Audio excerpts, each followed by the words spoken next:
abaye mamaliridde okubeerawo nga temulina Katonda? Mumaliridde kubeera mu nsi muno nga temulina Katonda? Kuba mbategeeza nti ekiri mu nsi kyewuunyisa,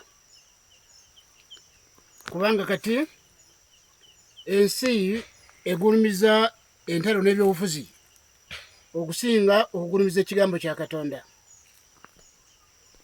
Ensi egulumiza nnyo ebyobufuzi n'entalo okusinga kugulumiza ekigambo kya Katonda, okusinga ebintu byonna ebigulumizibwa.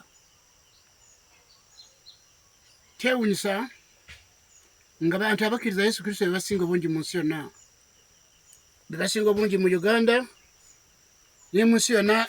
Ekibalo bwe kitegeeza nti kati abantu abakkiriza Yesu Kristo bebasinga obungi, naye ate ebyobufuzi n'entalo bigulumiziddwa nnyo okusinga ekigambo kya Katonda. Mbategeeza nti nsi eggwanga Amerika, ekitundu ensi eyo, pulezidenti waayo eriwo kati yakkiriza Yesu Kristo. Pulezidenti wa Russia yakkiriza Yesu Kristo, era bayibuli ziri mu maka gaabwe. N'ekyewuunyisa kubanga mulaba kumpi bebakulembedde entalo mu nsi yonna, bebakulembedde entalo mu nsi yonna,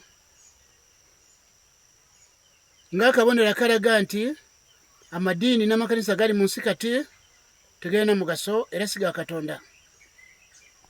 Kubanga Yesu Kristo ekyamuleeta ku nsi eno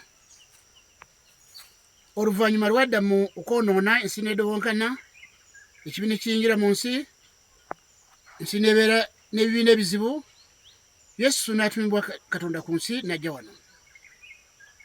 Ekyamuleeta era azze okuddira abamukkiriza bonna abafuula abaana ba Katonda, nga bwe kiri mu Yokaana enjiri essula 1 n'olunyiriri olwokusatu awo. Bonna bamusembeza yawa obuyinza kufuuka abaana ba Katonda. Mu mbeera eyo abantu bonna abali mu nsi kati abakkiriza Yesu Kristo basuubirwa okubanga baali badde bateeka okubeera abaana ba Katonda era nga baluganda, era nga bafugibwa etteeka lya Yesu Kristo eriri mu Yokaana essula 13 olunyiriri lwa 34 n'olwa 35 olubalagira kwagalana nga bokka na bokka, era nga balina okwagalana nga buli muntu asobola n'okuwaayo obulamu bwe ku bw'oluganda, nga bwe kiri mu Yokaana ebbaluwa sura 3 n'olunyiriri ku 15.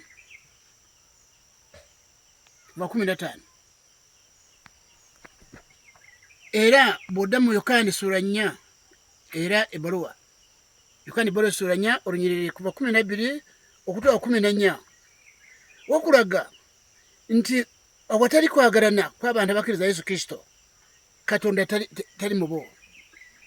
N'ekyo embeera eri mu nsi kati bwe bukakafu obulaga nti amadiini n'amakanisa gali mu nsi kati si ga Katonda, kubanga abagolozi b'amadiini ate bebagolozi b'ebyobufuzi, abagolozi b'amadiini n'amakanisa ate bebagoberizi b'abaana b'ebyobufuzi abali mu nsi. Era ensi eyo Venezuela ekyase kati nti pulezidenti waayo awambiddwa Abamerika, mu ggwanga eryo abantu abawera 80 abasukka mu 80 ku 100 bakkiriza Yesu Kristo. Amakulu gaakyo nti amadiini n'amakanisa gali mu nsi kati tegalina kikakwate ne Katonda, kubanga Yesu Kristo bwe yajja wano ekintu kyali kyakusobozesa abantu kufuuka abaana ba Katonda kwe kuzaalibwa mwoyo, kuzaalibwa omulundi ogwokubiri, okuzaalibwa omulundi ogwokubiri kye bayita okuzaalibwa omwoyo. Omwoyo kiragibwa mu Yokaana enjiri sura 3 n'olunyiriri kuva kusooka kutuuka ku lw'omunaana. Ate bw'oddayo bw'osoma ebikolwa by'abatume essula 3 essula 2 musonyoko n'olunyiriri wa 37 wa 38 wakulaga nti muntu yali okunaazibwako ebibi bye, okunaazibwako ebibi bye, mwoyo wa Katonda n'ajja n'atuula mu ye. Ekyakukakasa nti omuntu mwoyo wa Katonda ali mu ye byebibala by'omwoyo okubeera naye okubeera mu ye okwagala nga kuli mu ye singa okwagala kubadde mu bantu abakkiriza Yesu Kristo bali mu nsi baali badde nga bonna bali muntu omu bonna nga bali bumu era nga baagalana nga booluganda era nga buli muntu alina okwagala kwa Katonda nga kuli mu ye. Nolwekyo kati mbategeeza nti ensi eno nga bwefaanana ensi eri mu matiga eri mu kizibu era ebibiina ebizibu byakweyongera nnyo ku nsi kubanga amadiini n'amakanisa agali mu nsi kati si ga Katonda. Nga Uganda mugiraba abantu balaba abakulembeze nabyabufuzi bonna baswakidde bonna bajjudde obukaawu bajjudde obulabe ate nga bonna bagoliza amadiini n'amakanisa. N'ekyo amadiini n'amakanisa tuli mu kiseera ky'abaana b'obulimba ne bakristo b'obulimba. Enjiri ya Yesu Kristo yennyini ku nsi teriko. Singa kweri singa abantu abamukkiriza bonna bazaalibwa omwoyo bazaalibwa omulundi gwokubiri nga babala ebibala by'omwoyo okwagala nga kuli mu bo okwagalana nga kuli mu bo. Naye tunuulira Russia ne America kabonango ng'akabonero akalaga nti amadiini n'amakanisa tegaleeta kya Yesu Kristo galeeta ebintu birala.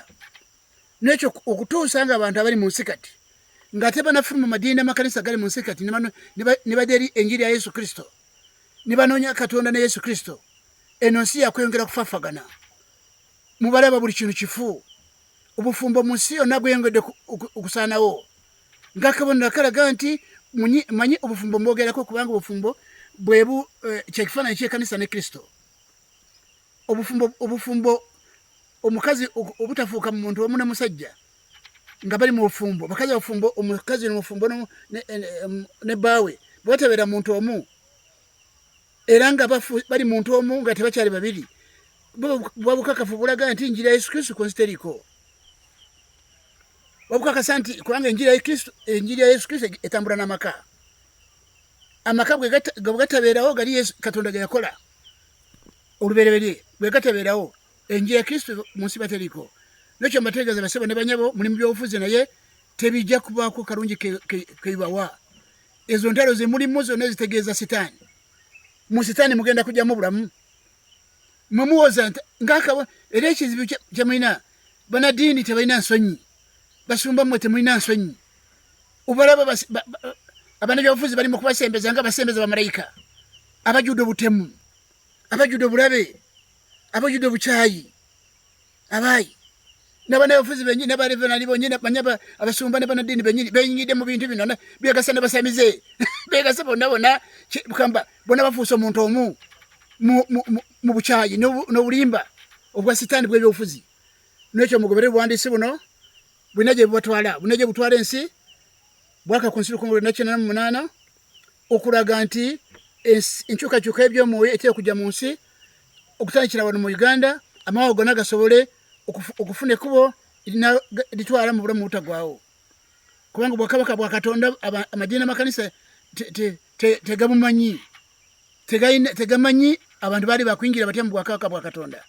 N'ekyo mbategeeza basebo ne banyabo mumwalire okuyimirira obuwandiisi buno mu bugoberere muli eddagala mukka byabwerere teri kyembeetagako bulijjo neewozaako nimbagamba sirina kyembeetagako saagala mumpe 10 kyammwe nedda wabula mufune obulamu mu buwandiisi buno muzaalibwe omwoyo mufuuke abaana ba Katonda muwone.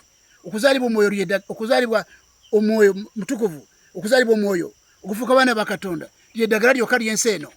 Abantu mwena bali mu nsi abampuliriza muzaalibwe omulundi ogwokubiri mufuuke abaana ba Katonda kyokka kimale. Mwebale nnyo.